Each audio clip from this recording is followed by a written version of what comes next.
मुझे कभी कभी बुरा लगता है, मुझे नहीं लगता बिरला साहब के मन में खोट है। हमने देखा है उनके चेहरे पे हंसी देखी है, खुशी देखी है, लेकिन कभी कभी उनका चेहरा ऐसा भी देखा है गिरा हुआ है, जबरदस्ती से उनके ऊपर पर्ची आती है। हम उनके अधिकार को मानते हैं, सम्मान भी करते हैं, लेकिन अधिकार का मतलब मर्जी नहीं होती है। मेरी मर्जी, मेरे मन की बात, ये जो स्टाइल है ना, जन की बात नहीं है, मन की बात, वो वहाँ चेयर पे भी मेरी मर्जी नहीं। इतना भी आपके पास गरिमा नहीं है कि हम क्या बोल रहे हैं, क्या आरोप लगा रहे हैं।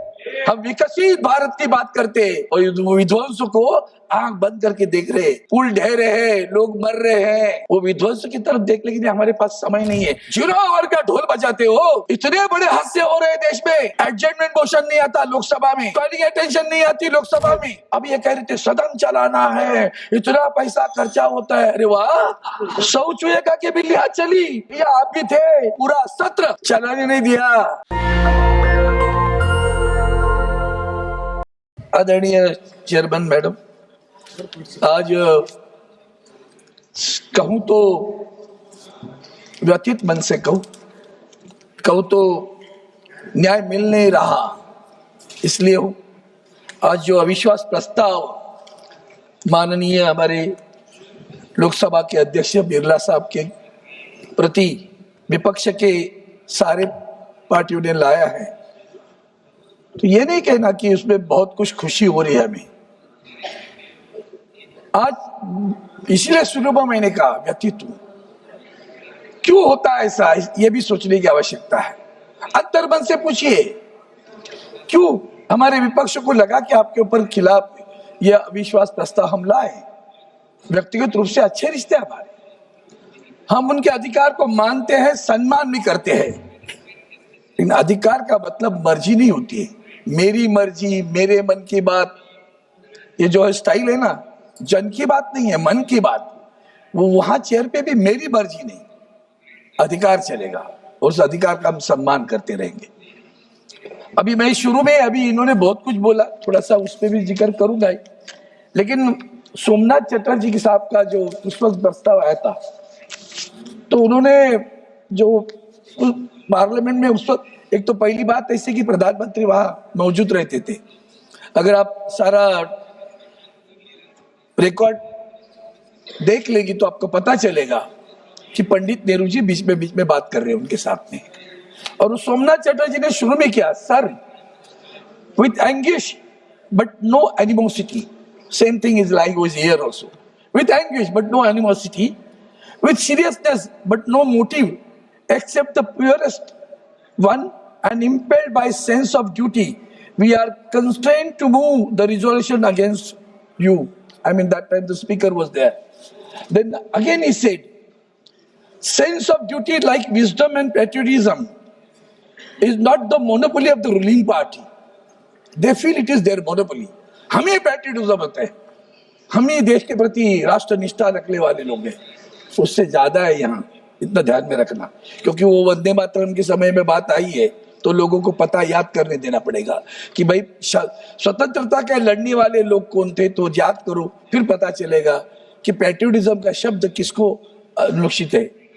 We on this side are also active participants in the parliamentary process. We can not be silent spectators of the near, consistent and almost coordinated attempt to denude the parliament of its authority and utility. We shall be failing in our duty to the posterity if we do not voice our protest, and that too emphatically. It is a sad day for all of us that we preface this. ये सोमनाथ चटर्जी कहते हैं। ऐसे उच्च स्तर के विचार श्रेणी के लोग थे, कम्युनिस्ट पार्टी के थे। अब उनकी यह विचारधारा थी कि जब सत्ता में कांग्रेस थी, कांग्रेस के खिलाफ है, बलराम जाखड़ जी के खिलाफ आया था 1980, तो उसके बाद में आप अगर आज की स्थिति में देखेंगे तो जो आलोचना हम कर रहे हैं ना, विपक्ष के नेता पर कर रहे, विपक्ष पर कर रहे, कोई इधर गया उधर गया, भैया अपने को तो देखो, दिए तेरा अंदर होता है, वो दिए तले जो अंधेरा है वो तो देख लो, फिर दूसरे पर उंगली चलाना। पहली बात ऐसी है कि आज जो हम लोग बात कर रहे हैं, क्यों हुआ, हम तो 2014 में आए, उसके पहले हम विधानसभा में थे, हमने वहां भी विधानसभा के अध्यक्ष देखे, जयंतराव तिलक जैसे, लोकमान्य तिलक के परिवार से, एक करारी आदमी थे, हिम्मत नहीं होती थी, इनके पिताजी का नाम लेके खड़े करते थे, खट खट खड़े खड़े रहती थे, ऐसे जयंत लौटी लगती है। हमने सुमित्रा महाजन जी को देखा, 2014 की बीजेपी अलग थी, वो डांटती भी थी इनको, हम तो साथ में थे, हमें डांटा है, लेकिन उसमें एक प्यार था, इसमें एक विश्वास था, उसमें एक अधिकार था, उसमें एक धारणा थी कि ये सदन चले, कानूनन चले, व्यवस्था से चले। वो आज नहीं होता। आज अधिकार देखते हम, मुझे कभी कभी बुरा लगता है, मुझे नहीं लगता बिरला साहब के मन में खोट है। हमने देखा है, उनके चेहरे पे हंसी देखी है, खुशी देखी है, लेकिन कभी कभी उनका चेहरा ऐसा भी देखा है, गिरा हुआ है, जबरदस्ती से उनके ऊपर पर्ची आती है। जो आखिर में हुआ ना, अभी महिलाएं गई वहां, प्रधानमंत्री, भाई भैया प्रधानमंत्री जी थे क्या सदन में? पहले ये तो कहो कि प्रधानमंत्री जी सदन में थे और महिलाएं गई वहां, नहीं गई थी ना। बाद में वहां बैठ के ऑफिस में विचार आ गया, अब ये आए नहीं तो कैसे प्रोटेक्ट करे, तो उनके गले पे डाल दिए, उनके गले में डाल दिए, पर्ची आई, पढ़ो कि मैंने प्रधानमंत्री जी को कहा नहीं आना। किसको प्रोटेक्ट कर रहे थे लोग? जनतंत्र को, प्रधानमंत्री को, किसको प्रोटेस्ट कर रहे थे?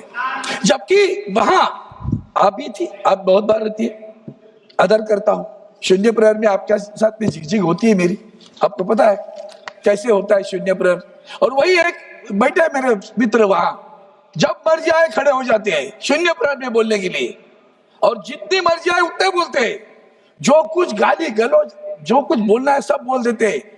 पूर्व प्रधानमंत्री के बारे में बोलते हैं, नेहरू जी के बारे में बोलते हैं, भाई उनका अधिकारी बोलते होंगे। कभी तो सोचो, पोते बैठे यहाँ, विपक्ष एलओपी हो नहीं तो उनकी वो पोती हो, इतना भी नहीं, इतना भी आपके पास गरिमा नहीं है कि हम क्या बोल रहे हैं, क्या आरोप लगा रहे हैं। कितने 3 शब्द है ना, मैं उनको मित्र मानता हूं, उस दिन से मुझे बहुत बुरा लगा, इतने गैराने, मतलब गैर जिम्मेदार शब्द प्रयोग उन्होंने किया ना पूर्व प्रधानमंत्री के बारे में। और वहां से क्या हुआ, बोलने दिया, रिकॉर्ड पे आया, चिल्लाते रहे हम लोग, सब लोग गए अंदर, उसकी बात ही बना, न्यूज बनाई, सब लोग गए, विपक्ष के लोग गए। भैया हमारे लोग अध्यक्ष के खिलाफ नहीं गए थे, इतना बोलने के बाद माइक नहीं बंद होता, हम खड़े रहते तो आप फट से नाम लेते, उसके पहले फटाक से माइक बंद। माइक क्यों? तुम्हारा कैमरा उनको पूछो जाके, हम यहाँ बैठते हैं, अब सुप्रिया जी खड़ी रहेगी, माइक काट बराबर। अनुभव करता हूँ, जाके देख लो पूरा रिकॉर्ड, निकाल के बताओ मुझे, मैं बैठा हूँ, उन्होंने बताया हमें। ये तो इतना गहरा ना, इतना गैर जिम्मेदार ना, इतना गिरावट जो आई है ना आचरण में। वाजपेयी साहब, सुषमा स्वराज जी, हम तो दीदी कहते थे, सुषमा स्वराज को पता भी नहीं होगा, इतना पर्सनल रिश्ता था, कोई नहीं था। मैं एक विधायक बाद में बना, मैं यूनियन की लीडर करके सुषमा स्वराज जी को मिलता था तो दीदी कहता था।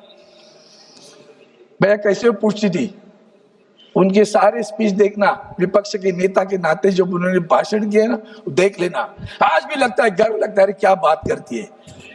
शब्द प्रयोग क्या होते थे, किसके मन को ठेस नहीं पहुंचती थी शब्द प्रयोग से। प्रधानमंत्री से लेकर सब लोग बैठकर सुनते थे। आज कोई होए, आप देख लो, पहले से उनकी वो घूम रहे, बता रहे हो आप कौन, आप कहाँ हो, विपक्ष घूम रहा है और प्रधानमंत्री बैठे इधर। इसराइल को मिल गया है, क्या हुआ बाद में पता है ना। अभी बुरा इस बात का लगता है कि संसद टीवी, उसके ऊपर का कंट्रोल हमारे लोकसभा अध्यक्ष का गया। संसद में सिक्योरिटी थी, जिन्होंने अपने प्राण न्योछावर किए हमले में, वो संसद के सिक्योरिटी को भी हटा दिया, सीआईएसएफपी के बाद दिया, किसके अधिकार से? कस्टोडियन है ना, उनको पूछ के किया या उनको डिक्टेट किया? कुछ तो लो। उनके अधिकार के लिए भी हम झगड़ रहे हैं। आज हमारे लोकसभा के अध्यक्ष के अधिकारों को संकोचित किया जा रहा है, पता है आपको मैडम। आज अब और भी बातें के लिए कि यहाँ डिप्टी स्पीकर नहीं है, बुरा नहीं लगता? जनतंत्र में मानते हो आप लोग? आप लोग जनतंत्र को मानते हो तो डिप्टी स्पीकर क्यों नहीं है? जवाब तो दो। आज तक आपके पास जवाब नहीं है। प्रिविलेज कमेटी के आज गठन हो गया। ये सारी बातों को देखते समय मैडम हमने तो इससे इतना बड़ा मतलब बर्दाश्त किया हुआ है ना। एडजर्नमेंट मोशन हाल ही में हमारे अजित पवार साहब जो महाराष्ट्र के उप मुख्यमंत्री थे, उनके जो एक्सीडेंट हुआ उसके बारे में मैंने एडजर्नमेंट मोशन दी। हमारे विधानसभा में एक अच्छी प्रथा है, एडजर्नमेंट मोशन जिसकी आती है उसका नाम पुकारा जाता है, भैया आपके एडजर्नमेंट मोशन, उसे 1 मिनट बोलने भी दिया जाता है। वो कहता है ये महत्वपूर्ण है। इतने रेल के एक्सीडेंट हुए, लोकसभा के क्या इतिहास है। शास्त्री जी ने एक इंसान मरा रेल के एक्सीडेंट में, इस्तीफा दे दिया। नेहरू जी स्वीकार नहीं कर रहे थे, फिर भी लिया। बोले नहीं मैं नहीं लूंगा, मैं नहीं रहूंगा।